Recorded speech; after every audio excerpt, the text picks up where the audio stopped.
crisis. The UN saying the number of people who have already fled Ukraine is now more than 1 million. Bombarded. So we're going to take a look at that deepening refugee crisis. The UN saying the number of people who have already fled Ukraine is now more than 1 million, and almost all of them are women and children. More than half, nearly 600,000, have gone to Poland. Others, though, have crossed into Romania, Slovakia, Moldova and Hungary. Let's go to my colleague Kasia Madeira, who has been on the Polish border now for some days. How is it there today, Kasia? Well, this is Korczowa. This is on the border between Poland and Ukraine, and this is one of the first places that people that manage to get over the border come to. There is an awful lot of activity. If you just bear in mind the sheer volume of people that have left Ukraine in such a short space of time. We've been here, we've been to various different places, and the dynamic is continuously changing. So there are people milling around. This is a first port of call. A lot of people arrive by buses. They've just come from the border. They get brought to a warehouse where inside, we're not filming inside because we respect the people's privacy. They are exhausted, they're tired, but inside what is, I can only describe as a warehouse, a huge shopping centre stroke warehouse. There are rows upon rows upon rows of camp beds where people can just get some sleep. What happens next to them? Because bear in mind, they've already had an incredibly long journey, many fleeing from as far as Odessa, Kharkiv. We've spoken to people, of course, from Kiev, who then came to Lviv. They were able to catch trains from Lviv and they come to Poland. Predominantly these people here, they've come from Medyka, one of the biggest border crossings. We were there earlier on today, and still people come, still people are leaving Ukraine. So when they come here, they then get a bit of an opportunity just to sort their heads out, given the immense journeys that they've had. They're brought in by buses. There are a couple of buses. Every couple of minutes, buses coming in, bringing people out, giving them rest, giving them food. And then the people that have been here for some time, they're moved onto buses which then go across Poland to other different places, whether it's the capital Warsaw, whether it's Krakow, whether it's Katowice, and further afield as well. A lot of Ukrainians do have family and friends in Poland. There is a large Ukrainian community here, around between 1 and 2 million, it's estimated. So a lot of people already have contacts here. A lot of people don't. And of course, don't forget, a lot of people coming from Ukraine are not Ukrainian nationals. A very diverse community coming across the border. Students who were in the universities in Kiev, the universities in Lviv, all of them coming through. People who had previously left different war zones from Afghanistan, who found solace in Ukraine, and now finding themselves in another war zone. They're coming to Poland as well. Poland is taking the largest number of refugees thus far. The UN already saying that 1 million mark has been reached in just over a week. And it takes infrastructure to handle such a huge number of people. Poland's stressing everybody is welcome. Everybody that feels unsafe is welcome to find refuge, to seek solace in this country, to come to safety to Poland. Again, we're waiting for another couple of buses to come through, and when they come, the guys that have been working here consistently for the past few days, the fire services, the police officers, they liaise with volunteers in high-vis jackets. They then discuss who needs to go where.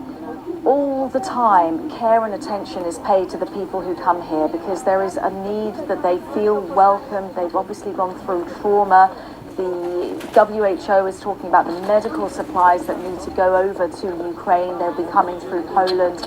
And also the EU, looking at the bigger picture. What happens to this huge volume of people that have been displaced, that have had to leave their homes? So they're talking about a protection settlement process in order to enable people, all people from Ukraine, to be able to live, to be able to work in EU countries, because this is the beginning of the next episode of so many of these people's journeys.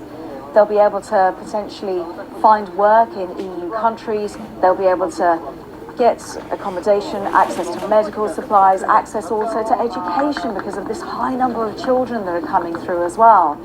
So the process is basically come here, work out what you want to do next. There are offers of transportation. People have been driving from different countries. We've spoken from people from Germany, from Denmark, from Holland, who've all come here, who all want to help people then come back to their homes and just to get some rest while they work out what happens next, given the volatile situation back in Ukraine. Kasia, thanks so much for joining us on the border there with Poland. So while Kasia is a mountain of gifts for the people of Ukraine from the people of Hungary.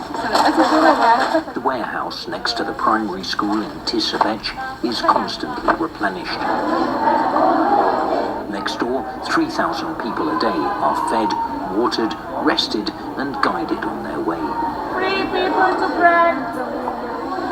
My husband will go to Kiev to continue fighting. We have many kind people who help with children, who make like this the meals, or who make the places to sleep. So they, oh, a new place, oh, that is interesting. So they are okay, I hope. Volunteers distribute donations from all over the country. There's something for even the smallest guests.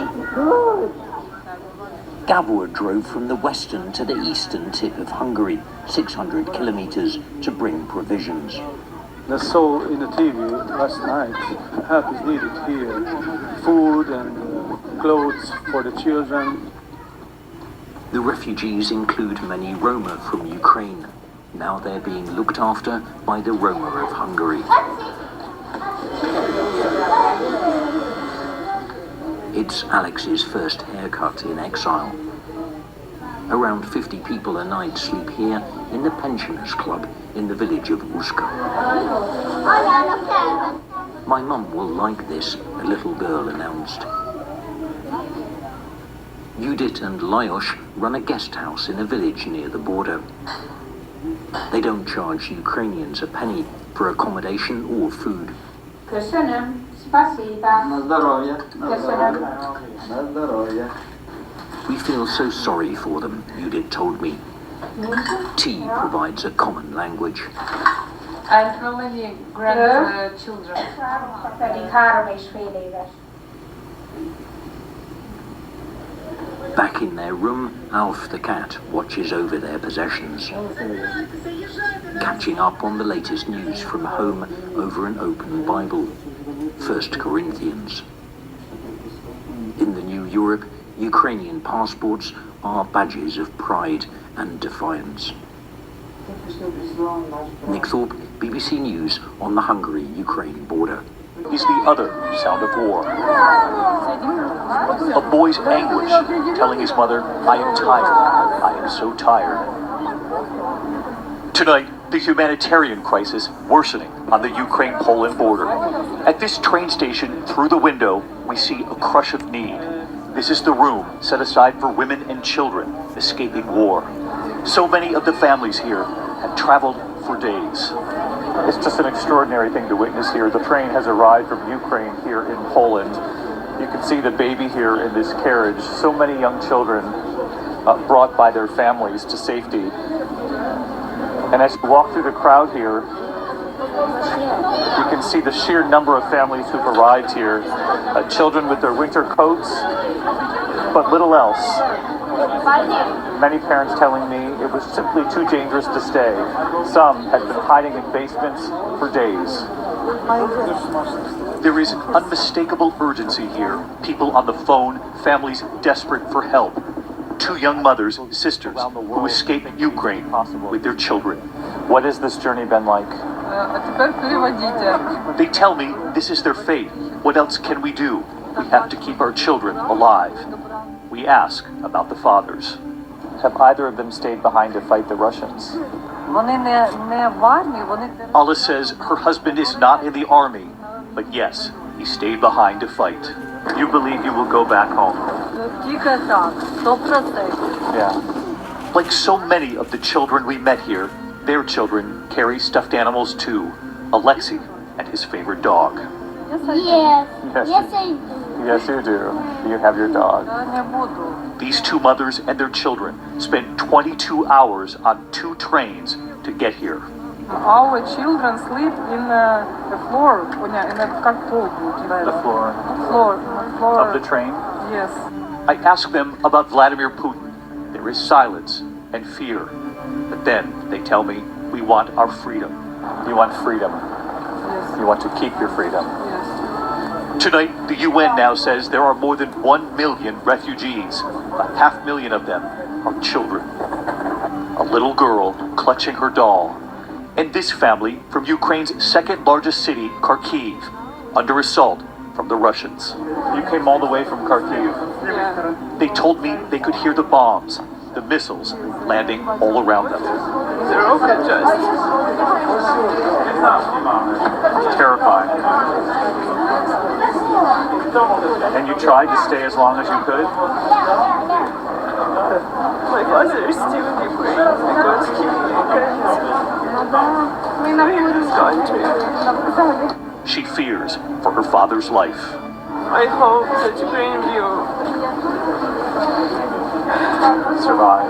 yes, it will. But you don't know. And we come to home, our Ukraine. But now, a big sister helping to look out for her 8-year-old brother, Misha. His favorite bear? He loves him. We head into this room where we find strangers who've come from all over holding signs. A couple from Denmark holding their sign. They have room for 8 persons, free. Oh, you can have my number too. We witness their kindness, getting information from a young woman. They will now help. Then we all go together. You have offered to take people with you? Yes, And how many people are you trying to take? 8 people all in all. Yeah. We went here in 2 cars What made you decide to do this? because we need to do something. There is so much need here. A little boy sleeping on a bench in the middle of the train station, and families unsure where they'll sleep tomorrow. And at daybreak, thousands more fleeing. They're unmistakable, the sirens on the Ukraine border, the police escort for the buses, filled with families getting out. You can see the buses pulling in one after another. These are all Ukrainian families fleeing their country, coming just across the border here into Poland. On board these buses, we hear story after story about the mothers and their young children and the fathers who they have left behind to fight against the Russians. Don't rush off the bus, she says. Please, no panicking. Keep an eye on your children. Another guard waiting to help. On board, so many of the refugees are children. Lifting up this boy, a mother and her sleeping baby, and their one bag of belongings. She gets help with her baby. The guard holding him. And then back to mom. She whispers, "Don't worry, mommy's here." She kisses her baby. And we find a boy with the superhero backpack. Are you a Superman? Yeah, you're a Superman. Zahar tells me he's 5. Пять. Oh, you're 5. You're 5? Мне тоже 5. He tells me they took a train and then a bus. He also tells me his father is fighting in the war. Your father is still at the war? На войне. Your son told me that his papa is fighting against the Russians. Она что за палка? Погоди, не знаю. И такой молоток? What did you say to him before he left? She tells me he told them to go because it was terrible. They could hear the missiles. The Russians were firing all around them. How do you explain this to your children? What do you say to them? Его это игрушки, он до конца ничего не понимает. She says my 8-year-old daughter is old enough to understand the danger. Wiping her tears, she holds her. A kiss to her forehead. As you can see, there's just a crush of families here who have just arrived from Ukraine. This is the shelter that they have set up here, at least in the short term, to try to get these families some answers.